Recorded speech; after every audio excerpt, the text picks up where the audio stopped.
নমস্কার বন্ধুরা, আজ আবার ফিরে এলাম। আজকের আলোচনার বিষয় হচ্ছে যে দেবী তারার পুজোয় কি কি ফুল আমরা ব্যবহার করব। এই প্রসঙ্গে শাস্ত্র কি বলছে এবং দেবী নিজের অত্যন্ত প্রিয় ফুলগুলি কি কি সেগুলো আমরা অবশ্যই জানব।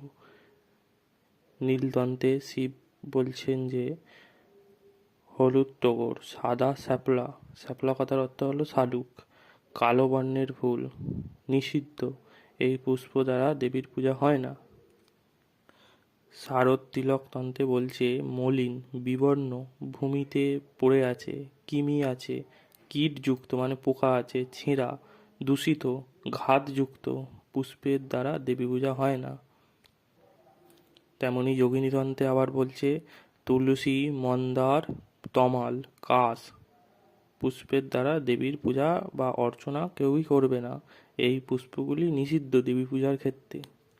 আবার তন্ত্রসারে বলছে বৃহৎ তন্ত্রসার, যেটা আমরা বলি ব্রহ্মা, বিষ্ণু, শিব ভিন্ন, ত্রিপুরা সুন্দরী, ভৈরবী, কালী, তারা, চণ্ডী পূজায় কখনো তুলসী ব্যবহার করবে না। তুলসীর ঘানে চণ্ডী রুষ্ট হয় এবং ক্রুদ্ধা হয়, মানে দেবী রেগে। এবং উল্লেখ্য, দেবী পূজায় রক্তচন্দনের দ্বারা ব্যবহার করবে, রক্তচন্দন দিয়ে দেবী পূজা করবে, যেটা শক্তি পূজা। রক্তচন্দন ছাড়া শক্তি পূজা হয় না। শক্তি পূজা যেমন শিব পূজা, সূর্যা পূজা, গণপতি পূজায় রক্তচন্দনের ব্যবহার দেখতে পাওয়া যায় এবং সমস্ত দেবী পূজাতেই রক্তচন্দন ব্যবহার করা হয়। এবার কৌলাবলিতে উল্লেখ আছে যে দুর্বাকে রক্তচন্দন লেপন করে গন্ধযুক্ত করে নীলকণ্ঠ, বর্তমানে নীল অপরাজিতা, গাঁদা, শিখাযুক্ত লাল জবা দিয়ে পরমেশ্বরীর অর্চনা করতে হবে।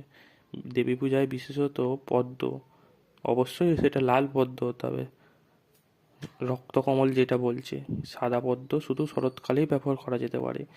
অন্য ঋতুতে সাদা পদ্ম ব্যবহার করলে সেই জন্য আপনি যে ব্যবহার করেছেন ওই জন্য আপনাকে প্রায়শ্চিত্ত করতে হবে। এটা সদাশিবের বাণী। নীল অপরাজিতা, জবা, রক্তকরবী এবং বিষ্ণুর জন্য সাদা করবী, দেবীর জন্য পলাশ, চাঁপা, দোন, শিউলি, অতসী ইত্যাদি ফুল দ্বারা দেবীর পুজো করতে হবে এবং এই ফুলগুলি দেবীর অত্যন্ত প্রিয়। চেষ্টা করবেন যে এই সকল ফুল দিয়েই দেবী পূজা করতে। নমস্কার, আজ এইটুকুই। আবার আজকে রাখলাম যে সবাই একটু লাইক করবে, শেয়ার করবেন, কমেন্ট করবেন। নমস্কার।